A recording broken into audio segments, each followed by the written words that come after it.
അനുഗ്രഹിക്കുന്നതിനേക്കാൾ ശപിക്കുന്നത് ചിലരുടെ ഹോബിയാണ്.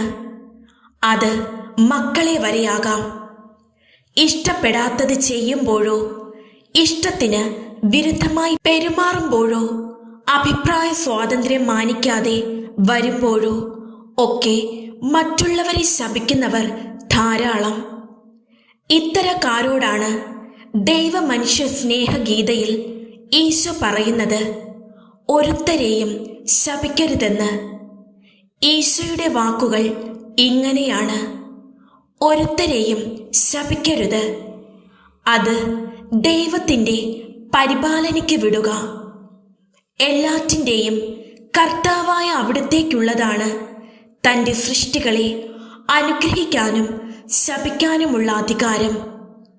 ഈ വാക്കുകൾ നമുക്കെപ്പോഴും ഓർമ്മയിൽ സൂക്ഷിക്കാം. മറ്റുള്ളവരെ ശപിക്കാനുള്ള പ്രവണതകൾ അവസാനിക്കാനായി പ്രാർത്ഥിക്കുകയും ചെയ്യാം.